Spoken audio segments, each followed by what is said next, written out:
So welcome back to the channel.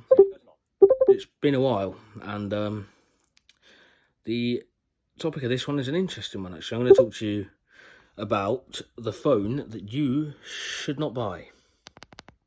Now, the phone you shouldn't buy is the iPhone 6 Plus. Now, people are probably going to say to me, well, why shouldn't I buy the 6 Plus?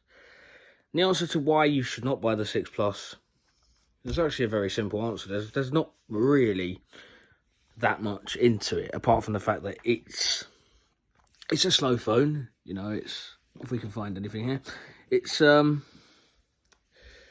nice to use. I don't actually enjoy really using a 6 Plus. I mean, a couple of weeks ago, my actual iPhone 11 Pro boot looped, and I had to use the 6 Plus. And the only thing really to say from that experience is that it was terrible.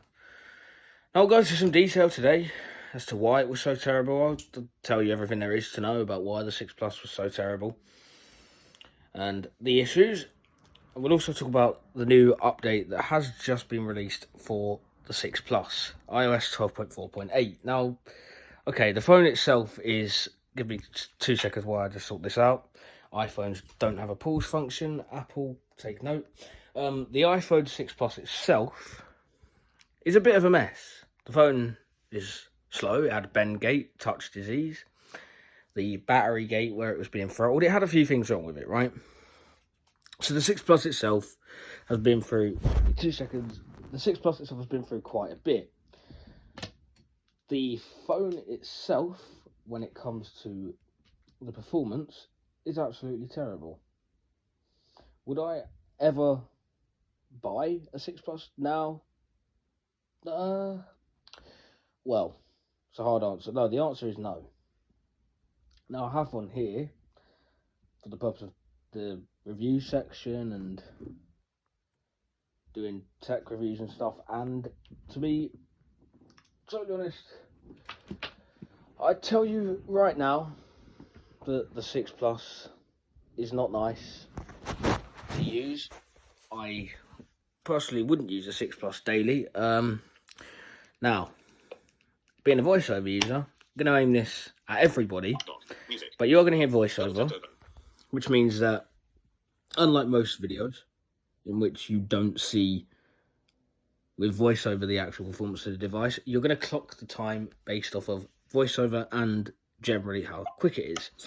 So if I was to open here the settings app, which you can see I've just clicked on it, nothing's actually loaded yet, and there it is. You could say to me that's not slow, it's fast, it's usable, and I'd agree. 2 new items.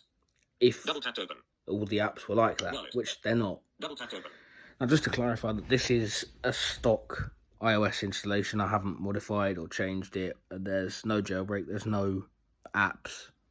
This is literally stock iOS. To open the wallet app here. Now, the whole thing here isn't going to be based on the performance of this device. The main thing will be just generally to tell you about the 6 Plus. Now, it's going fast here, I know it is, but that's not it in its, as you can see there, it's lagging quite badly, and there it is. So once you get a couple of things open on this bad boy, it's going to lag. Now, the reason I just wouldn't recommend it, or I just couldn't, is simply there are better phones available for that money. Now, if you really like iPhone, looking at the price of a 6 Plus compared to the price of something like an SE, the first generation obviously, you're going to get roughly the same value. You're not going to struggle to find that. You'll find an SE for roughly the same. So my honest recommendation there is the SE, which has the A9 chip and iOS 14 coming to it. This 6 Plus is stuck on 12.4.8, and while it has been receiving iOS 12 security updates for the past year from when 13.0 dropped, it's a hard one. If you want a bigger phone and you're on a tighter budget but you want to get into iPhone, then a choice is the 6 Plus. And then there's the 6S Plus if you can afford to stretch a bit more. Which I'd say that if you can afford it, to go for the 6S Plus. Now, that's not always possible. then I'd say maybe look for the SE. But if you really want that size, then I guess the 1080p display. The Android phones from that sort of price or year are not supported. You know, there's no security patch, there's nothing like that. So, you know, fair play to Apple for doing it. And I think if you're in the market for an iPhone like that, then quite possibly, at a push, maybe it's worth it. But to me, it's not. And I just don't think that it's an enjoyable phone to use. You know, the batteries are probably dead in them now. Possibly, if you can, maybe replace it. But then it's not running up-to-date software. There's quite a bit going on. But would I recommend it? No. Should you buy it if that's your only choice? No, but yes, if you need to. So that's been me with a look at the 6 Plus, and I will see you again soon.